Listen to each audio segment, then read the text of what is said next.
Am I a jaded old geezer who's chomping at a cigar and looking for a fight? Or is the new Moto Razr really just a no good, terrible, very bad thing? I didn't write that.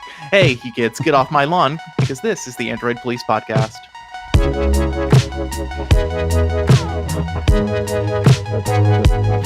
know if I'm allowed to talk. I'm sorry. That's very funny.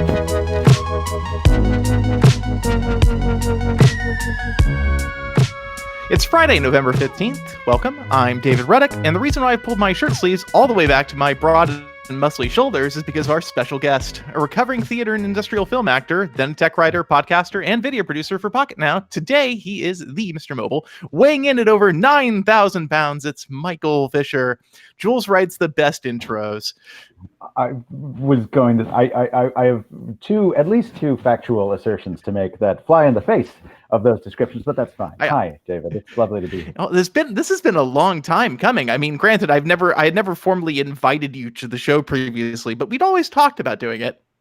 Yeah, that's entirely true. And weirdly, I feel right at home because I listen to you guys all the time as I'm filming. Anyway, the life of a YouTuber is just pointing a camera at things for hours, and so I always have a podcast running. So. Yes. Lovely to finally, I'll have to miss this episode. Michael is one of our dedicated 17 listeners, and we're glad to have him on today. So what we're going to talk about, obviously, I mean, we all know what the subject matter of most of the show is going to be, and it's got to be the Moto Razr. And I know, Michael, I watched your video earlier today about it, so I could get in your headspace a little bit, get to know the enemy. Thank you for your view.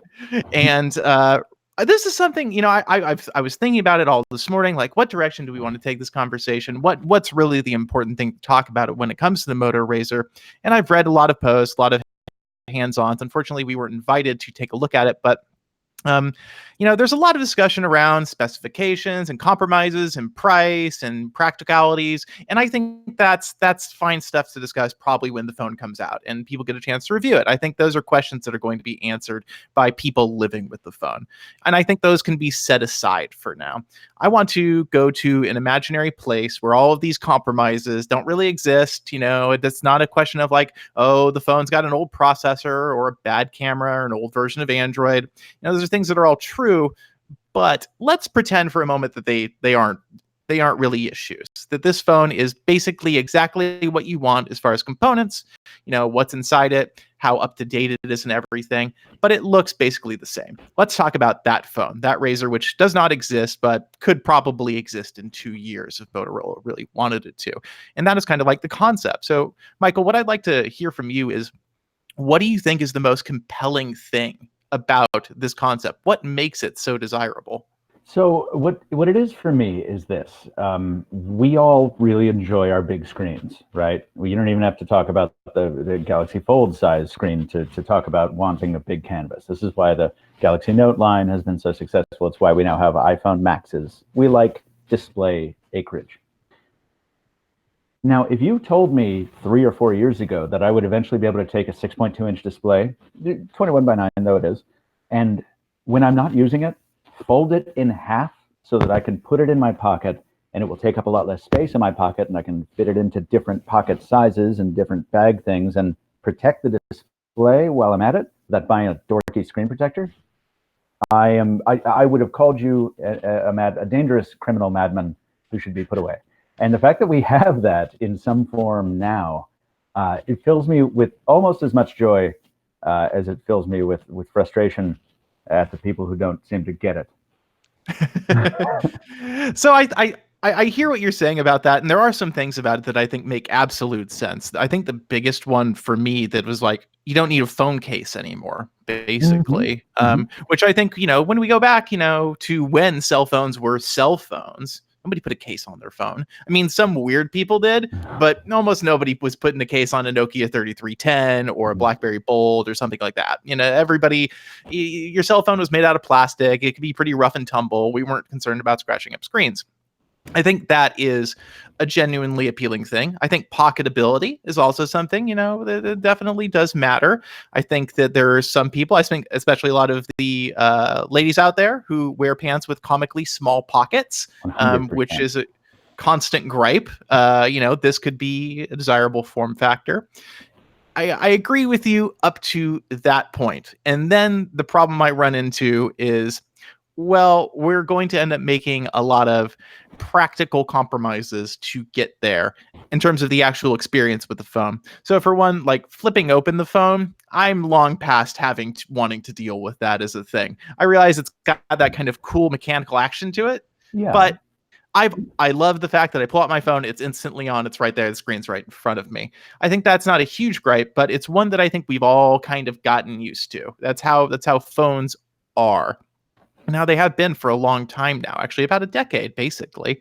I think the other thing comes with like, the whole issue of there's durability. Obviously, Moto has talked about how they're not concerned with durability. I think they're putting on a pretty good poker face about that. It seems like we'll see how true it ends up being in real life.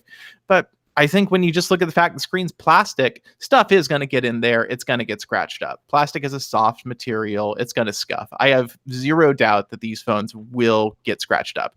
Now, whether or not they're going to get the kind of huge gouges that we've become used to with modern, glass display phones, especially because of that stupid single little rivet on all of our right pockets of our jeans. Oh, yeah, the coin pocket. Yes, the coin pocket rivet has destroyed basically every phone I have owned.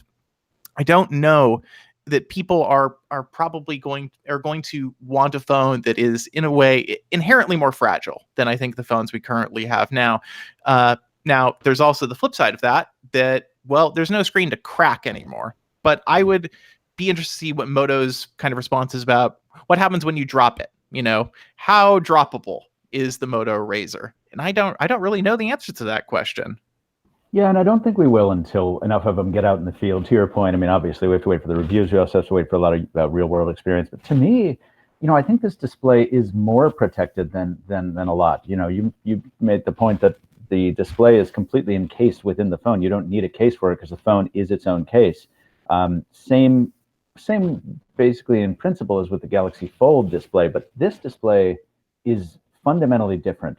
It seems much less fragile. They've got this extra coating on top. They have additional steel support beneath it, and it is countersunk slightly beneath the surface of the thing. So, and look, if Motorola's poker facing as you suggest, which I think you're probably right, they are staffed by some performers with whom I would love to work on stage, because I swear every time I asked about a durability question, every time I asked about screen flexibility, the kind of stuff they were expecting after almost a year of Galaxy Fold trials and tribulations from 6 months, they kind of acted like it wasn't really even worth talking about. I asked, I was like, hey, the Galaxy Fold, so, did you have to re-engineer it after all those problems came out? And effectively I was told, no, we just designed it with those factors in mind to begin with, and we're not worried. We're confident that it will succeed. Like, okay. So one of the stories that has been making the rounds out of this briefing, and you talked about in your video, is the idea that this phone's been in development for 4 years. Yeah. I think I have to call malarkey on that a little bit. I think that's a nice piece of marketing story Moto can tell people. I think it's fairly obvious to anybody who understands Lenovo's history with folding technology. This is a Lenovo product. Lenovo has been experimenting with this stuff for a few years now. I don't know if you remember the launch for the original was the new Razrs, actually. That's And the Moto Z, right? Yes, and they had this like innovation talk thing, the Moto Z, yeah. And excuse me, it was the Z. I don't know why I said Razr, but they showed off some of you. I'm sure you used them. Some of those little flexible prototypes they had. They were pretty cool. They obviously had a lot of the flaws that we have seen in some of the more poorly designed foldables that have come out, like the Royal thing that they created, which was god awful. That was basically the quality of those Lenovo devices at that time, and that was a few years ago. I think that was three and a half years ago now. It was quite a while. Maybe 2.5. I don't remember. It was 2016 for Moto Z. Yeah. So that was, that's 3.5 years ago. Wow. So Lenovo's been at this for some time, and I think that's fair to say that makes this a Lenovo product. I want, like, to give Motorola the credit, they did say, like, listen, we couldn't have built this hinge without going over and talking to the Lenovo Yoga team, and yeah. But I don't know. Please continue. Sorry.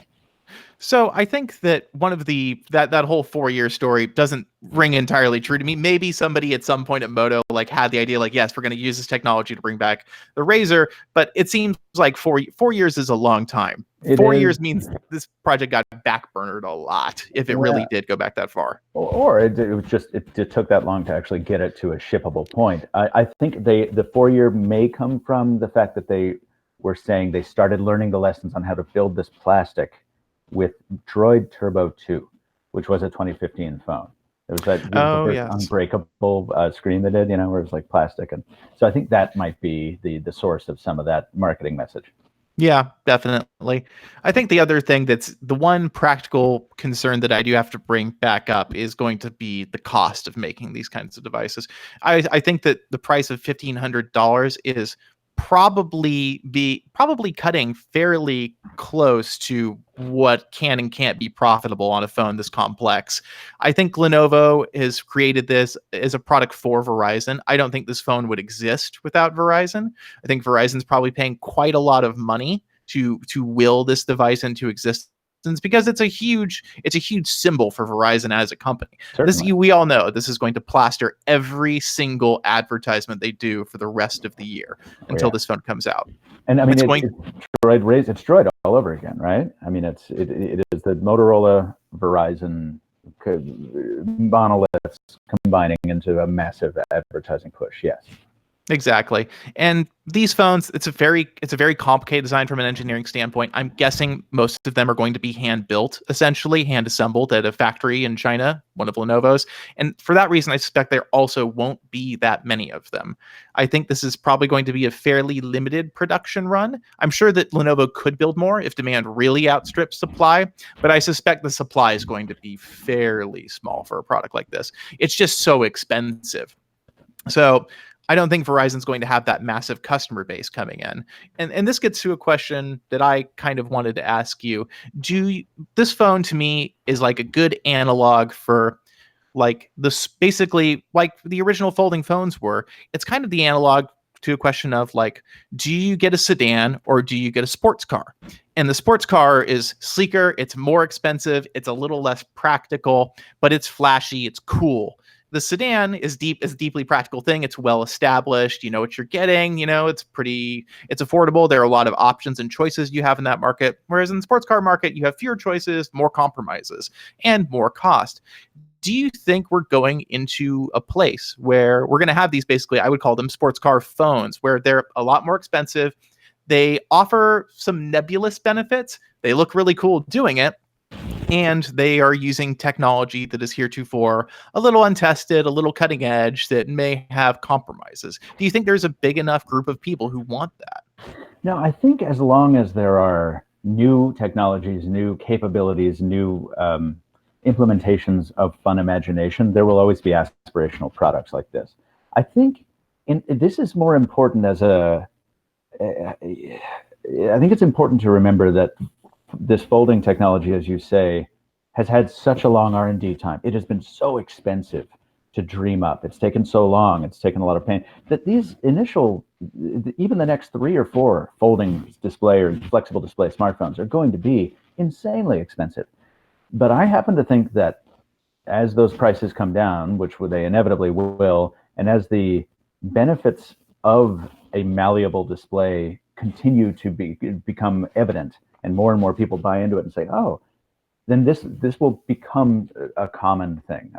This idea that we'll carry around these rigid rectangles that can't do anything, that have to be locked in this one dumb body, will seem as antiquated as the StarTAC does today.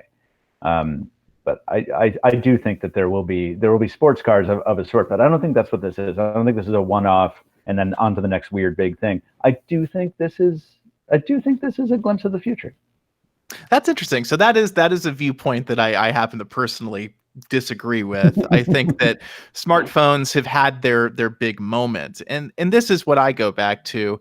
Let's look at the kind of the inflection point for modern smartphones, and it was the iPhone. The iPhone isn't smartphone genesis, but it's not like we're not going back on the human evolutionary scale to like walking upright. It's like discovering fire. Let's put it a little farther forward. It was a moment that really was a catalyst for the whole industry and really sparked it.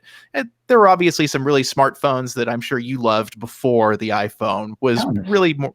Yeah, exactly. And so the iPhone, though, really was the transformative moment. I wrote about this in an article earlier this week. The moment where suddenly all these geeky things that were used to be just incredibly geeky, or you were a high-powered business person or a lawyer and you needed a BlackBerry because legitimately, like, you could do email from your phone, and that very concept was like very futuristic, like in like the early aughts even.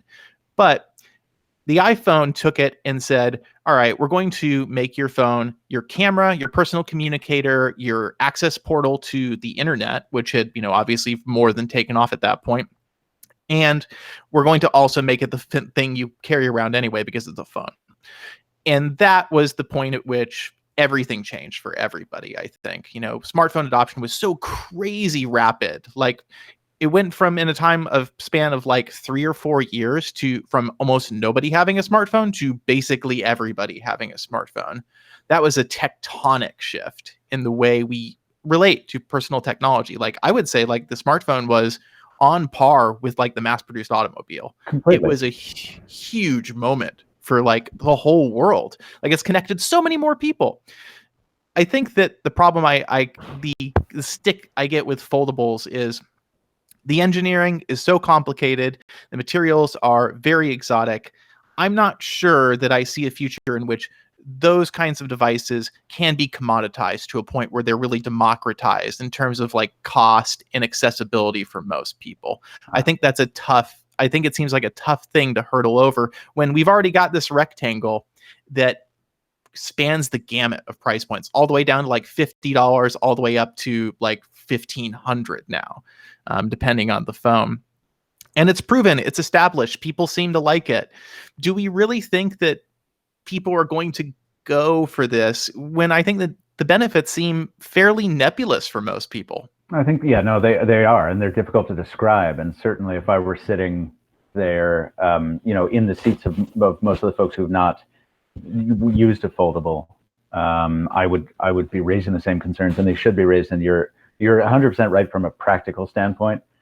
But I think that I just hear what everyone has always said about every new wave of innovation is just, well, electric cars, well, that's never going to become practical because, well, okay, well, now we have that, right? And we have smartphones in the first place, certainly phones that last all day. Phones with cameras on phones that are good enough to replace a point and shoot, it's never going to happen. The optics, the physics, you just can't do it. It's quite easy to look at a problem and say, this is never going to be solved satisfactorily, or there's not going to be enough demand for it. The reality, I think, is that the demand arises most organically when people see what their early adopter friends have. And it's like, oh, wow, what is that? Well, that seems kind of funky and weird and way too expensive, but I kind of like it. I want to try it. And then a couple generations down the road, again, when the cost comes down, you can try it yourself. And you're like, oh, yeah, well, it turns out it's really handy to have a Galaxy Fold when you're apartment hunting, as I did, or to have a Moto Razr when you're trying to stick your phone in that side pocket on your sleeve and it never works with anything else. And there's the beauty of foldables is they can take so many different forms. There are ways that they're going to be convenient that we haven't even thought of yet. And with regard to the iPhone analogy, it's a great point. But we shouldn't forget that the iPhone really didn't explode until the second one. That first generation iPhone with 2G and no GPS and no App Store, it was certainly transformative, or it had the potential to be transformative. But everyone on howardforums.com was like, boo, holding their nose, all but throwing it out the door because it wasn't a real smartphone. And this isn't the future. I think we really shouldn't be so quick to dismiss something we don't understand fully yet. And foldables are fully not understood yet. That's true. I think another angle to approach this is looking at the future where there are a lot of companies out there, including apparently Apple, who think the phone itself is just eventually going by the wayside. And that seems to be Apple's play right now. Apple does not seem to have much of an interest in all of the exotic materials, in the kind of bending the form factor. That doesn't seem to be something that's very much on their radar. Whereas, now I believe it was The Information, or was it the Wall Street Journal, that posted about an internal meeting at Apple with 150 something employees, basically saying we're aiming to release a AR set in 2022, 2023. Oh, it's that far out. Oh, okay. I thought we were talking about Yes. next year. So Okay. There have been some analyst reports, and those have now been thoroughly debunked. Apple's internal roadmap is quite different, apparently, from what people have suspected. And you also have companies like Qualcomm and Intel and Microsoft all pushing more toward this like idea of an extended reality mattering much more than mucking around with the form factor too much. The form factor seems more of a means to an end for some of these companies. Granted, Microsoft seems to have feet in both pools, but I think when you look at a company like Intel, for example, what they've tried to do with XR, and then Microsoft's HoloLens, you see something that is, I think, much more of a transformative leap than a foldable phone, which is really taking something we already have and just mixing it up a different way. I agree. So do you think we're going to get to, are foldables going to be accessible soon enough that these other technologies aren't just going to essentially leapfrog them and make the whole question kind of like, well, we didn't really need that anyway? Right. And I think it depends on how long it will take, obviously, AR to become a thing, if it will. And if you're talking 2023 on those rumors, 2022, that's not too far off. No, so it may end up being that foldables and unfurlables and twistables and whatever the hell we're going to get in the smartphone space are indeed just a stopgap until the next huge thing. But I will say that if that ends up being the case, I will be quite sad.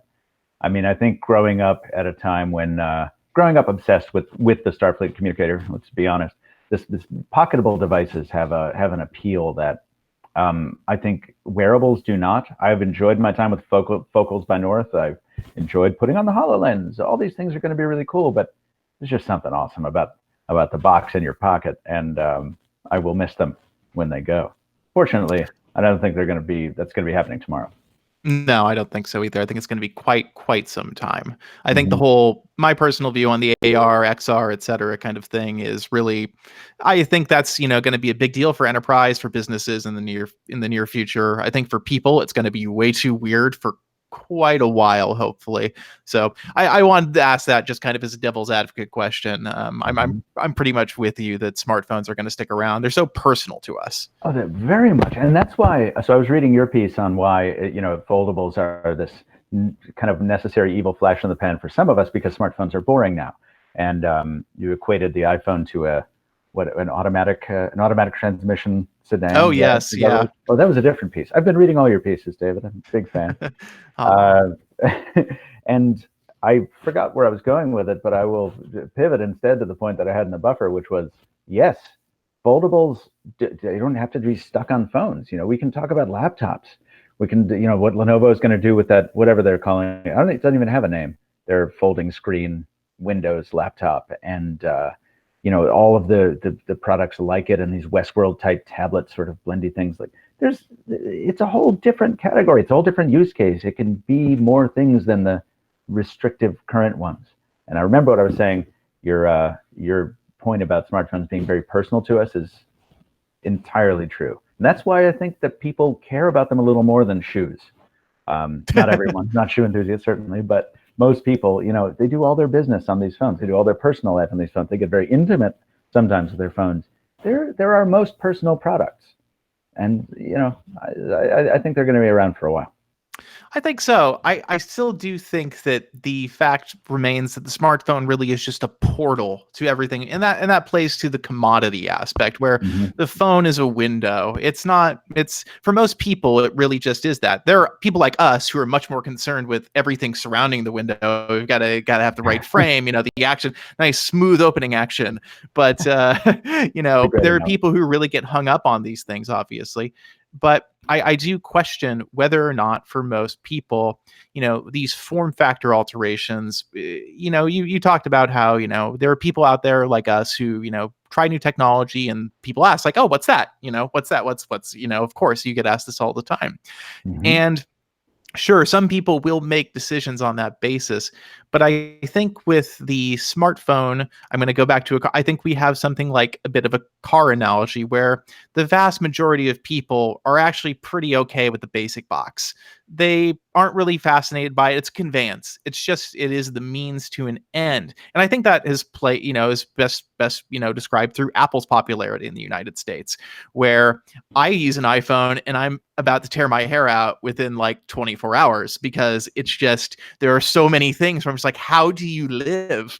And but at the same time, like the majority of Americans who own smartphones are perfectly fine with it. And I know tons of people who use iPhones who are very smart, highly productive on the go, and they don't care about limitations or the things Apple does. I mean, we obviously both know people who are only on iOS, and they're totally fine with that. They don't Absolutely. mind. Right. So I think that kind of gets into, well, how important are these changes in the phone? How much are people willing to pay to use these more exotic form factors? And are they willing to pay more at all? Especially, and I think there are a lot of people who just aren't. Oh, right. And not at this point, certainly. And I don't think anybody, and certainly no normal person I know, and by normal, I mean not you or I, should go out and spend $1,980 on a Fold or $1,500 on the Razr. I don't think anyone's saying that. But I can't help but remember when the first Razr came out in 2004, and it was absurdly expensive at $599, and you didn't even get a discount with a 2-year contract, which was unheard of. And everyone was like, "This is, I have to have it, but I can't. This is absurd. I'm never going to spend that much money on a phone." And a lot of people didn't. But what happened was the Razr proved so iconic and so alluring that Motorola made tens of variants at all the price points. It ended up not being a very good business decision. But the point is, you would within 3 years be able to go into a 7-Eleven and for like $80 instead of 600, buy a phone that looked an awful lot like a Razr on the pay-as-you-go plan. Like you couldn't get away from it.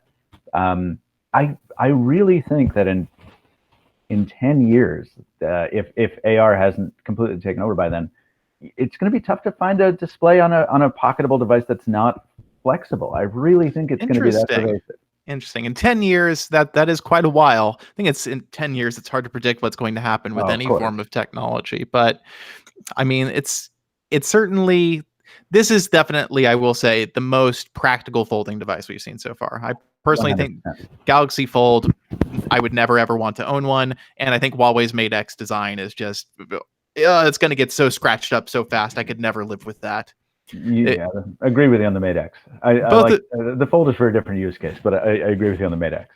Yeah, I think the Fold has almost zero appeal to any kind of normal person, even if it would cost the same as a regular phone. No way. You are. I cannot agree. Are you serious? Yeah, I am. I think it's just far too compromised. But I think this one, those two phones, I would say, like, are very much kind of, I would say, like the Star Trek of folding phones. The Moto Razr feels much more like the Blade Runner. It is a slightly more, like, it feels a little more real. It's still fantastical. It's still the future, but it doesn't feel like, something somebody drew up as a sketch on like the back of a notebook one day. And like, this is where we're going to be using, 100 years from now. It feels more like it's a take on technology we already have. It feels very familiar. Like looking at the photos of it, you do get that sense that like, this is something we know.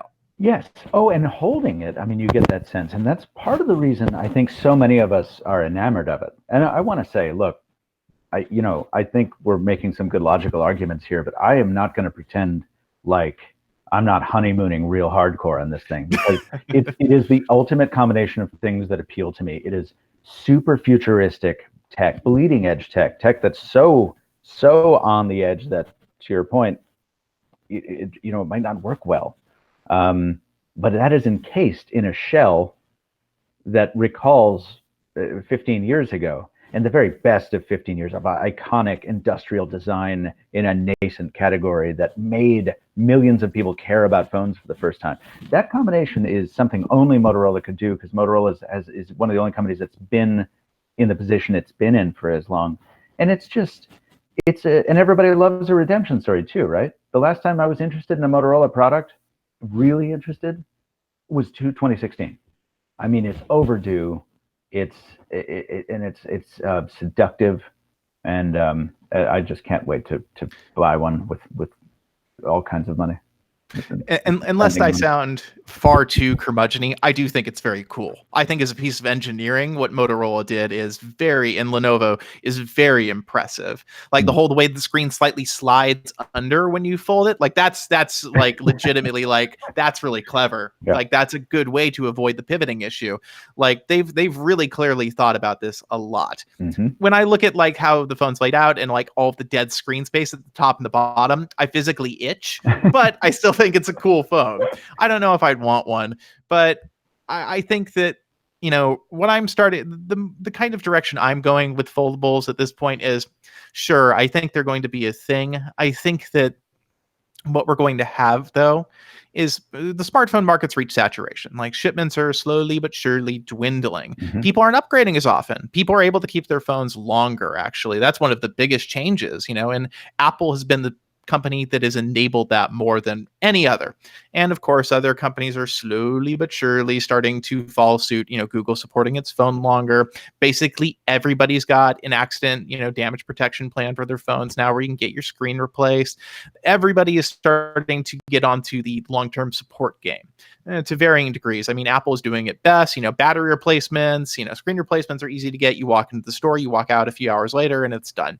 You know, they really have made it very seamless. And I think that, you know, gets to an issue that is really separate of the Razr, but about smartphones in general, which, you know, to me, one of the more interesting things is how companies are really changing, like Apple. I just, this is specifically about Apple, quite honestly, how Apple has really changed the customer experience for smartphones versus what we expected 6 or 7 years ago, where, you know, a lot of people are still walking around today with iPhone 6S's, iPhone 7s, you know, that are 4 or 5 years old. They're still using them. They got the battery replaced under the battery warranty program or whatever, or they just went and got it done anyway. And the phones are still good. They're still useful. Apple's still supporting them for the most part. I think that to me is one of the most interesting like directions smartphones as a like class of products are going. They're turning into durable goods. They're turning into things we expect to get a long life out of versus something, you know, we're churning on an upgrade cycle. People aren't really getting rid of them until they basically don't work anymore. I mean, you know, you know, every time you get on the subway, I'm sure you see a million cracked screens. Like, oh god, because yeah, it's horrifying. It's so pervasive that you watch The Expanse, and Yes. like the main character has a futuristic, crazy, awesome phone that's transparent, but it also has a crack in it. Yes. Because that's like that is how you identify as a human. It's the real world CAPTCHA. You're not a real human if your phone doesn't have a crack in it. So I think that, you know, looking at how long people are keeping phones, how they're becoming much more like it's just not being. I think the more interesting questions to answer around phones are how do we make this product last longer? How do we make consumers like, because for me, the question of like value comes up all the time as a product reviewer. Like, how do I recommend a product on a value basis?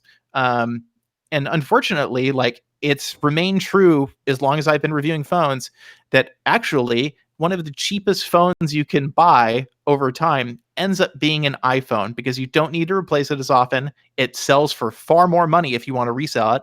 Apple's trade-in program values them pretty reasonably, and the support is unmatched, so you can keep it in service longer. If you really care about maximizing your phone dollar, actually, Apple is the best company in the world to buy a phone from. You know, most people don't think about it the way like, oh, the iPhone's so expensive. And it's like, well, no, if you do the economics in terms of how long you keep your phone, selling your phone, how easy it is to repair, then actually Apple is by far the best bang for your buck. Not to mention availability of easy access retail locations for most people who live near population centers, which nobody else can come close to.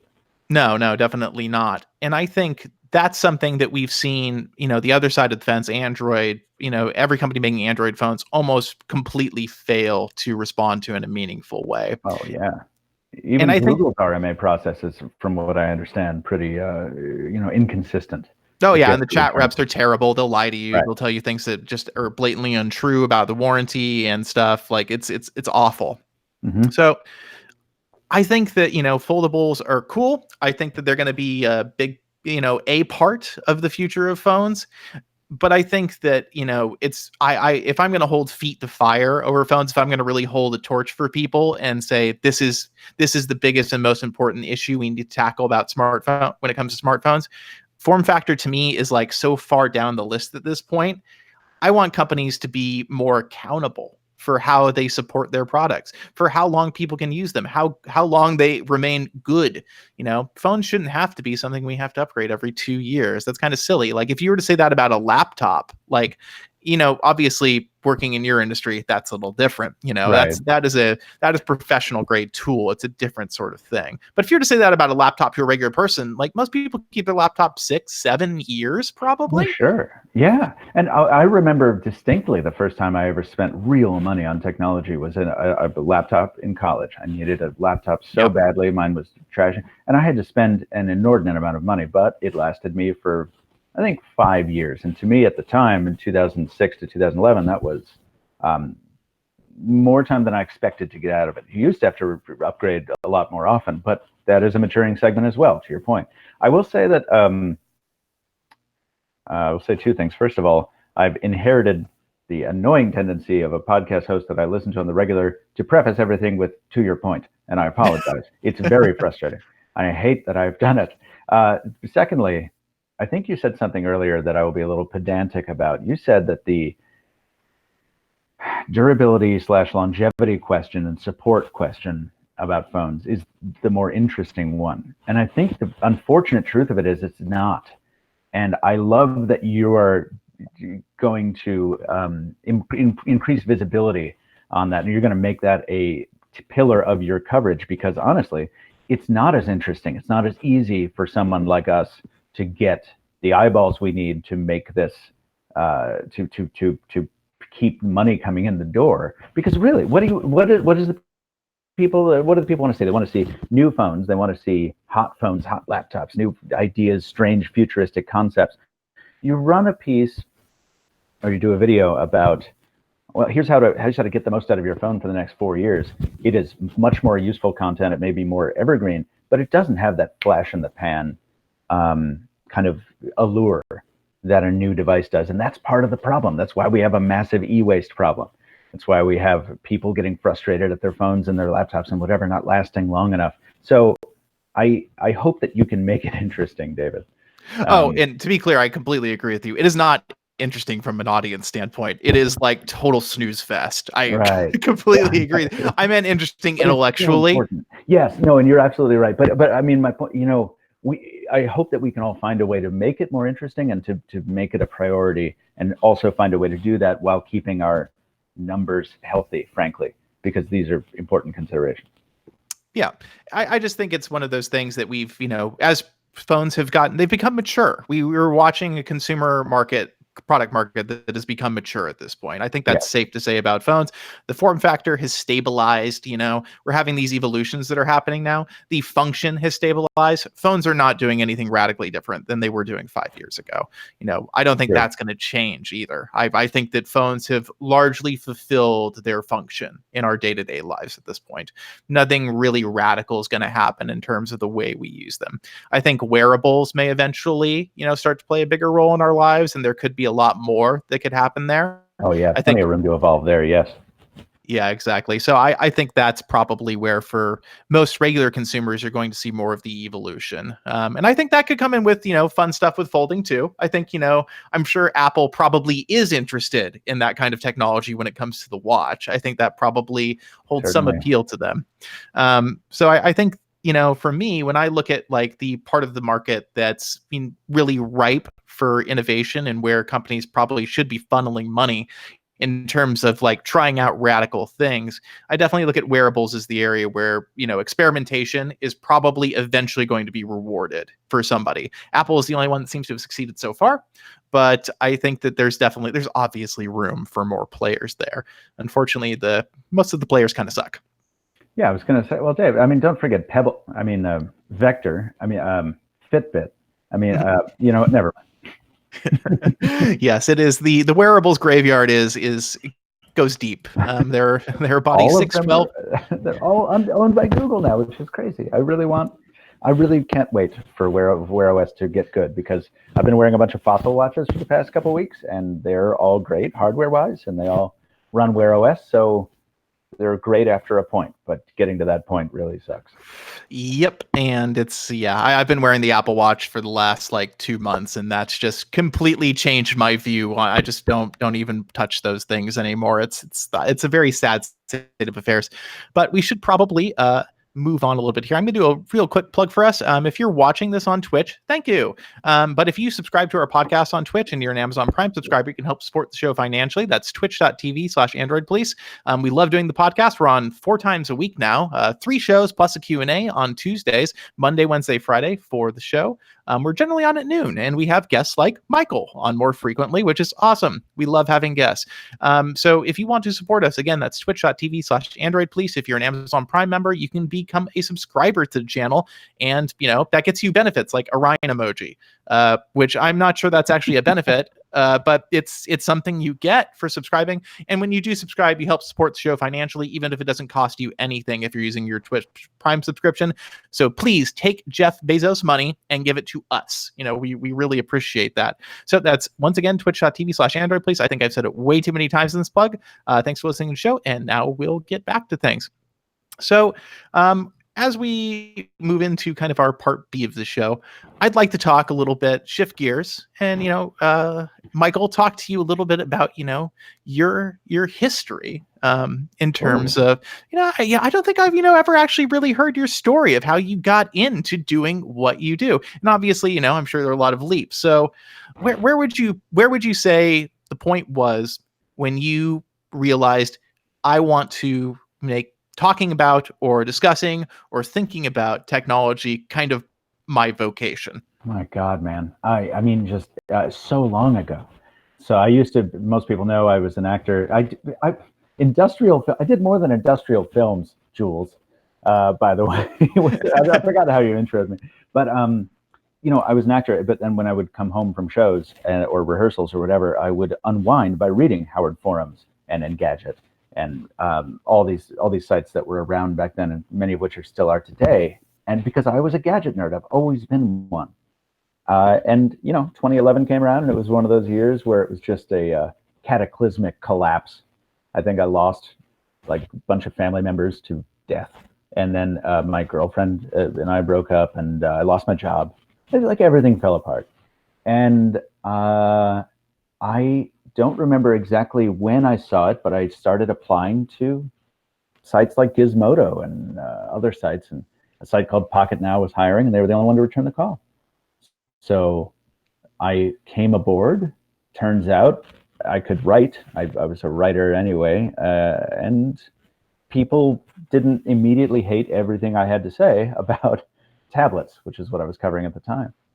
And it kind of grew from there. It's a much longer story after that, but that's how I got started. Everything fell apart, and then I switched things around. I do remember reading Michael Fisher reviews on Pocket Now. That was quite a while ago. It seems like forever ago now. Like, it really does. But at the same time, I remember being just, I mean, I used to make jokes before that point about like, well, what do you want to do? Well, I want to be a tech blogger, but it's kind of like when you're in 3rd grade and you say like, well, I want to review video games for a living. I want to say, it's like, it's this dream thing that, nobody's going to care what I have to say. Who am I? I'm just some nerd. And yep. I'm just crazy. It's amazing to me that it happened. So cool. I mean, I think most of us in this business are still kind of gobsmacked about how we got where we are, frankly. I mean, I don't really know either. I know. I want to hear your story. I realize that he told it. It's not a very interesting one. I was working part-time job at the end of like my last year of college, and that job did not give me a lot of work to do. I was doing IT for a police and fire department, and at the university. And I had a lot of spare time sitting at my desk, and I decided to buy a Nexus 1. I was infatuated with that phone. And so I love the idea of a Google phone. Like, that was to me, like, I want that. I was big into Google's products. I was much more of a Google fanboy than I am now back then.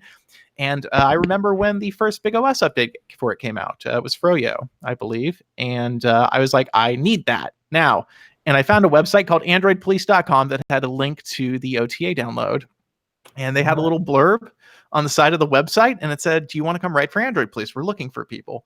And this was when Artem was still writing all of the posts, basically. In 2000, this is 2009. 2010, 2009, yeah.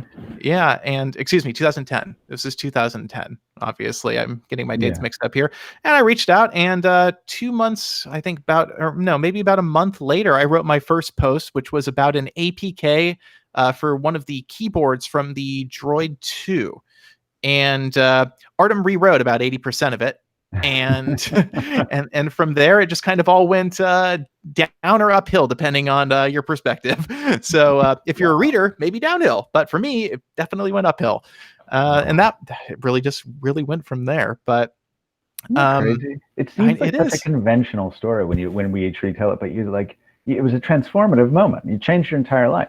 Totally. And I was never, see, we come from the opposite end of the spectrum. I never cared that much about gadgets, actually. I was No. not a gadgety kid. I liked technology. I liked video games, but I didn't like technology as a participatory thing. I like technology as a means to an end. That's what I was about. Gotcha. Like I wanted the faster computer because I could play the newer games. That was to me. I only became interested in those things because of like I knew I needed a better graphics card to play these games, so I had to learn about graphics cards in order to understand what I needed. Right. It was a practical approach.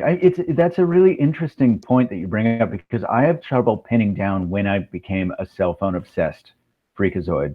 And I know it happened between two devices, between my second and third smartphone, when I went from an LG Denso. Remember when Denso used to make white label phones? Oh God, no. They did. And it was this tiny little, it was a very small flip phone, and it was notable because it was small. That's why it was novel. It was smaller than anything else. And then it was the summer of Men in Black 2 was in theaters, and they had a Sprint partnership agreement and the Samsung A460 with blue LEDs, and I couldn't believe it. And boy, we're living in the future now. We got blue keypads. I have to have that. And that's when I started just spending umpteen dollars I didn't have on phones every year.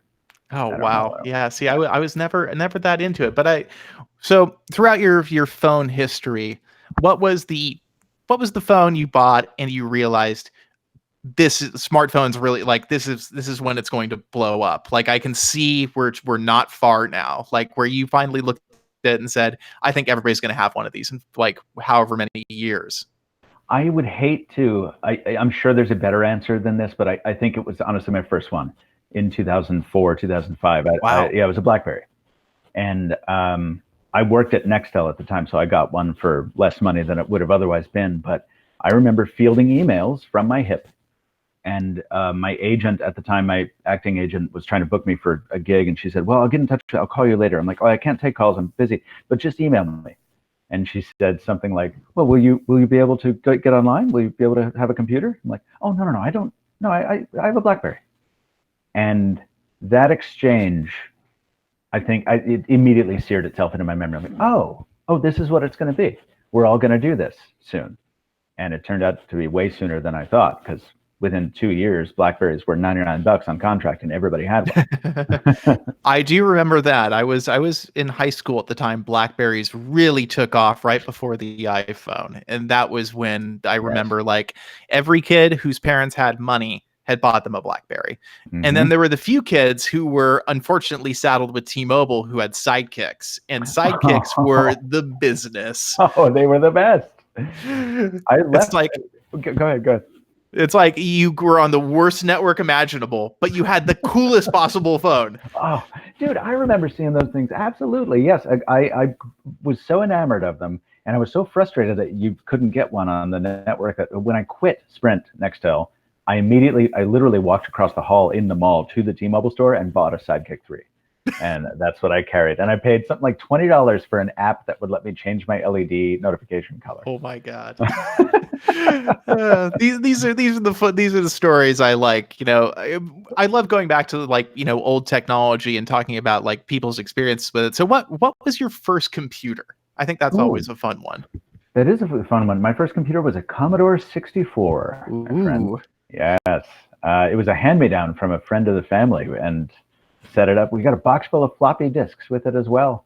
And I didn't teach myself BASIC, but I taught myself enough to run whatever was on those floppy disks. I think Commodore is perfect because Commodore is definitely like would be kind of the root of rooting for the underdog. Oh yeah. That must really get down deep to the causes of your love for the unloved technology of the world.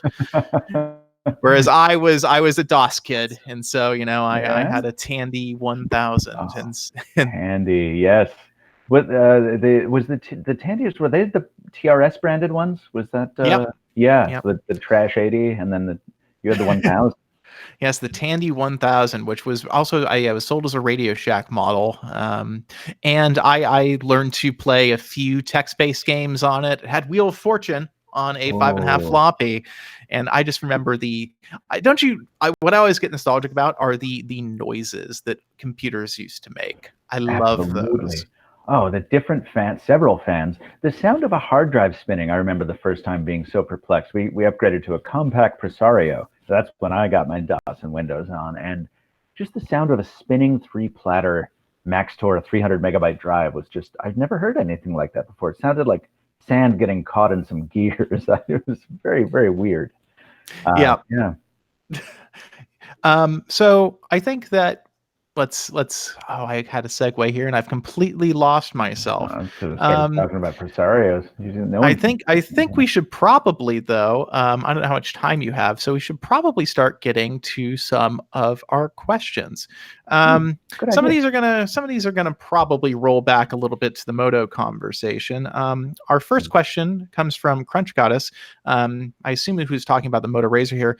The high price of the Moto Razr has to be more of a way to limit sales rather than just to recoup costs, right? How much more are they losing on selling a couple thousand for even half the current price?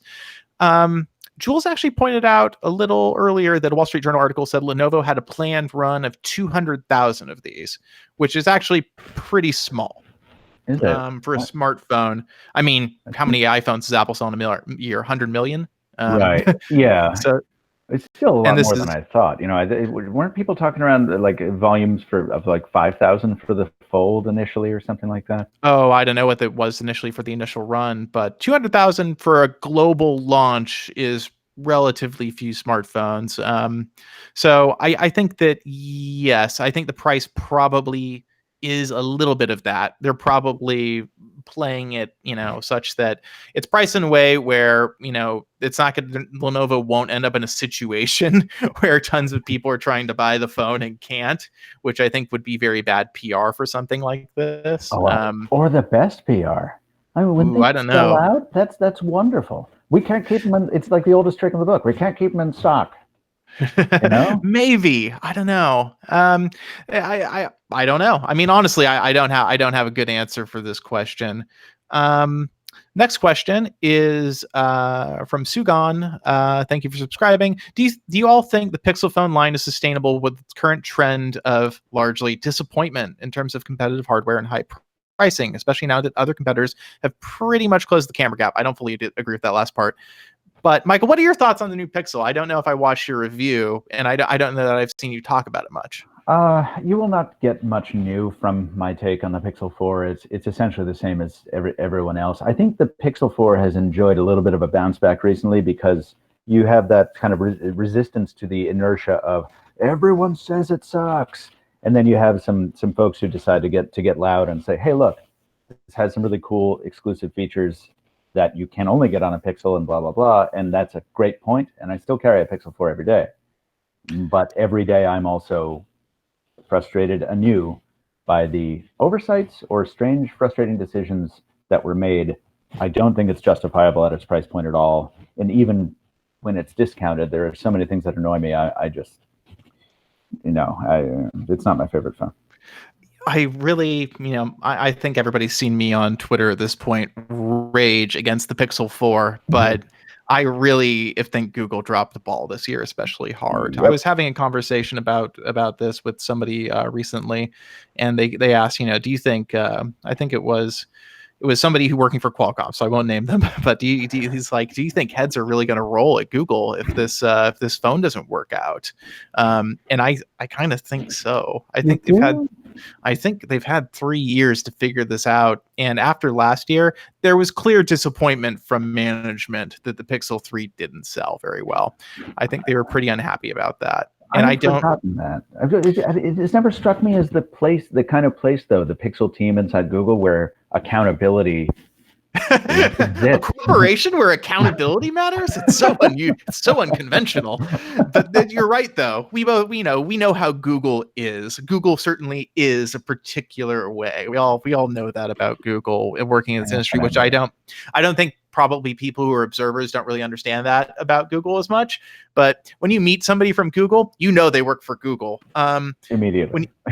Whereas when you meet somebody who works for Apple, you don't know they work for Apple because they will never tell you. But Google, I don't know. I think at a certain point, accountability does come into play. And I look at what they did this year, and the only positive review that I can really remember reading that was truly mostly glowing was Dieter's. And I think Dieter, like me, has a particular love for Google's like approach to the Pixel and like all the stuff it's doing with computational photography. I could listen to what's his name, whose name I'm forgetting, lead of the astrophotography. Mark Levine.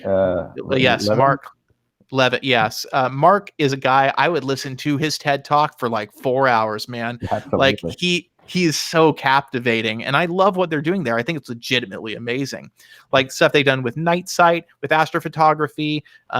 Like they've got, apparently, I was talking to somebody yesterday about this. There is a sensor on the back of the Pixel 4, a hyperspectral imaging sensor. Except for the flicker? Yes, it's an they call it anti-flicker, but it's more likely that it's also being used for other things that we don't yet fully know. Google apparently has like totally refused to talk about this for the most part. They just won't tell anybody what it's really for. Flicker apparently is part of it, but there's more to it. The sensor can see outside of the regular spectrum that we can, so it can gather some data that probably would be pretty interesting in terms of Google's computational photography. So Google has some real tricks up its sleeve with imaging, and I think the Pixel 4 puts them on demo so well. The super res zoom is legit amazing. Like, I don't get me wrong, I love the P30 Pros, like, like periscope zoom. I think that's like super awesome to have. Yes, it is. But the Pixel 4 XL gets like 80% of the way there with the 2x zoom. Like it's like magic. Here's the thing. It is a technological achievement that's wonderful. I get it. But I'm so annoyed. Whenever you bring up the camera on Pixel 4, it's like, okay, but then I remember those Eiffel Tower pictures I took with the P30 Pro. And if you're going to use it, put a telephoto camera in there, then why not give it that real eye-popping capability? And while we're talking about things you should have put in there, why don't we do the ultra-wide? I know you're less of a fan of it than telephoto, but the point is you shouldn't have to choose. I shouldn't have to say Pixel or iPhone. They should all be in there.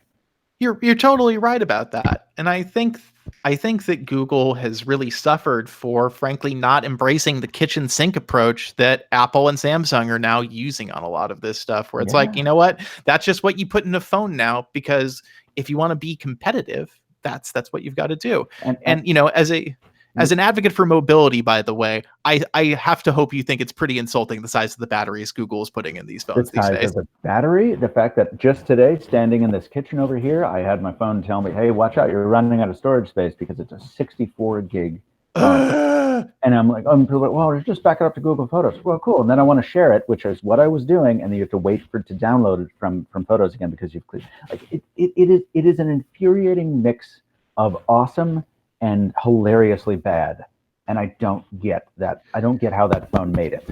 Yeah, I just, like last year, I could still mostly recommend the Pixels to people. I was like, the 3XL, like people got all upset about the 5 head on the front of it, but it's like, whatever. It's a very ugly device. It's profoundly ugly. The ugliest notch you've ever seen. It is a little tragic. But that was like such a like whatever thing for me. I just didn't care. And I was like, nah, it's probably the best one you can buy. I've just started telling people to buy the OnePlus 7T. I'm just like, you know what? that's probably your best investment.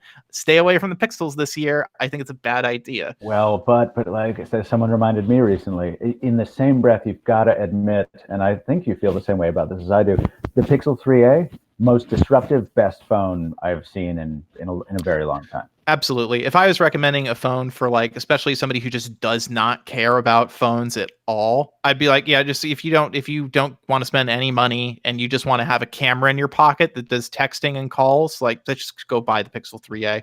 And I'm sure that's what's going to happen with the 4a next year too, which is going to make the 4 even harder to recommend. Oh, it's gonna finish off the 4 completely. Yeah, I wonder if they'll do. Was there any truth that the 3A was created because they had additional components on hand because of reduced sell through of the 3? I did not hear that rumor. I heard it's a rumor. I don't mean to spread an unsubstantiated rumor. I'm sorry, but I heard it and I wondered if you had heard it too. I had not heard that rumor. I would Probably be very curious to. I don't know about that. I mean, the cameras are the same, but I don't know how much else is really similar between them. I do know Google said, the 3A was not a one-off. It's continued program. They said that at the. Yeah, they said that at the time. This wasn't a one-time deal. Granted, any company can change its mind and just totally rewrite the record, but that's what they said. Let's switch gears here a little bit. Zach has a question, and I think this was a good one for Michael to answer. Now that we moved on to foldables, is the pipe dream of modular phones no longer relevant? Oh gosh, yeah. I think they're dead. What a shame to see, because I think, David, you've kind of been very practical and pragmatic about those from the start, right? I mean, I think we used to quote each other. I used to say that same thing you said, which is that this is a great phone if you want to carry around a fanny pack or a backpack with all the mods in it. Talking about exactly. Right. And what the real tragedy is I'm house sitting right now, and my stepfather, who's not here, has carried a Moto Z for the past 3 years, and his just broke 2 weeks ago. And I was like, well, I mean, I can lend you a device. I can't give it to you. I have an extra thing. He's like, I don't want, if it doesn't have the mods, I don't want it, because he's obsessed. And all those Z owners, if you had the mods, they made sense, but it didn't scale, and you had to buy them, and they were too expensive, and I think it's done.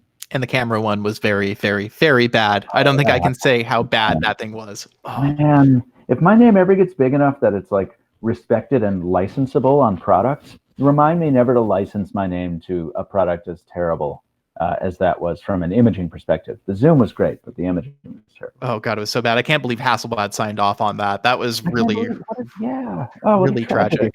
Yeah. I have to agree that the modular idea is proven, like, as cool as it was from a gadget perspective. I understand like why people were excited about it. I don't think that's ever going to happen again. I think we've played through the iterations of that were possible. The Blocks phone, that didn't work out, and then with Moto Z, we saw pretty quickly that Moto got boxed into a design language because of the modular, system they adopted.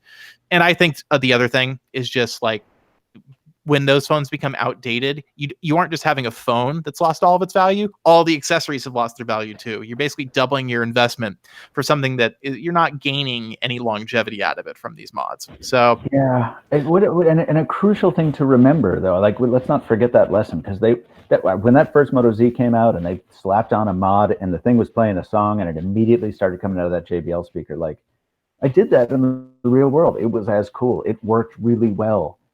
The wireless charging mods. What was the other one that I really liked? Not the camera, the Motorola. The Polaroid printer. Oh God, really cool. Yes. And the battery pack mods, of course. Like, it all makes sense on paper. That should have worked, and I think it's just proof that you can't just be cool. The MediaTek CEO said something great on stage the other day. He said one of the most important lessons he'd ever learned was, you can't just do things right. You have to do the right things right. Doing the wrong things right is not useful. And I'm like, wow, I'm going to remember that. That is some Zen wisdom there. Indeed. On the some slightly superfluous questions, top two, Little Bra asks, top 2 haircuts in tech. Oh, I'm honored. Yeah, your hair rocks today. You're fluffing it out. Oh, thank you. Crunchy Got Goodness asks, you have 5 fingers that now dispense 1 condiment each. These are the only condiments you get for the rest of your life. Which 5 do you choose? This is my favorite question of all time. Do you want to go first? No, go ahead. I got to think about it. Curry ketchup, brown mustard, ranch. Come on. Something I just learned about mayo that's been infused with tagine. I recently had that on the Queen Mary, and it was delicious. Thank you, Jesse Ortiz, for telling me what tagine was. And then, did I say yellow mustard or brown mustard? Brown. The yellow mustard, then. I like mustard. Yeah, I do like mustard as well. I'd have to go Grey Poupon. Got to have a Dijon. Nice, nice. I think ranch dressing is my shame, but how can you not? And by the way, it has to be the powder mix kind that you put into sour cream, because that is the best kind objectively. Bottled ranch dressing, not so much. You got to have that pizzeria style ranch that's nice and watery, and extra salty. Completely agree. If you can get it from Chinello's Pizza in Norfolk, Virginia, that's the best buttermilk ranch you can find. Continue. Got to have dill pickle relish. I'm sorry. I just love pickles too much. I think you got to have it. You have to have, I would settle for something that resembles aioli, but is basically mayonnaise. I think it's necessary for life. And then the fifth finger has got to be, I think I'm going to have to go Cholula hot sauce, not Tapatio. I forgot sriracha. I forgot a hot sauce. You're absolutely I'd have to give up the sriracha. Oh, but Cholula, have to give it up. Great for breakfast. Yes. It is. Yeah. Cholula is great for everything. I'll just drink it out of the bottle. I'm mostly not kidding. What a great question. It gets a little expensive as a habit. I'm stealing that question. For the record, I'm going to ask that question in awkward situations that need an icebreaker from now on. Thank you for that. It's a pretty good one. Thank you so much for asking that one, Crunchy Goodness. Crunchy Goodness, thank you. And Crunchy Goodness asks, is butter a condiment? And I'm going to say no. No. Unless it's the parquet squeezable stuff from the 90s. Yeah, I think butter can be a condiment, but I think by definition, butter is not a condiment. I think it has to be a particular context. All right. Michael, thank you so much for joining us. I don't want to take up too much more of your time. I know you're a very busy man. And everybody who's watching, thanks for watching our show and listening today. If this is your first time here, we'd like to know what you think about the show. What do you like? What do you want us to improve? Head to bit.ly/AP podcast survey, and you can take a survey about our show. It takes under 10 minutes. All answers are anonymous. And that's, again, bit.ly/AP podcast survey. Check the show description for a link to that, because honestly, that URL is really not friendly to saying out loud and trying to type. And as always, we also welcome your feedback at podcast@androidpolice.com. Michael, I know everybody knows where to find you, but where can everybody find you? Just in case, the Mr. Mobile on everything. TheMrMobile, most prominently on YouTube, followed by Instagram and Twitter. If you want to read a bunch of threads about folding phones. Michael is absolutely a good follow on Twitter. Have to follow Michael. Your tweets are my faves, for real. Follow David. Oh man, I had some real fire to spit about the new Mustang Mach-E last night. God, what an ugly, ugly, ugly, ugly car. But before we start the Car Police podcast on Twitter, I'm RDRV3. Our producer, Jules Wang, is @PointJules, and our theme music is by Home. Enjoy your weekend, and we shall be back with you Monday. Take care, everybody, and thanks for listening. Bye. Thanks, man. Isn't it the Police Car Podcast? Yes. Yeah. Car Police Car Podcast. Yeah, it's all about Crown Victorias and Dodge Chargers.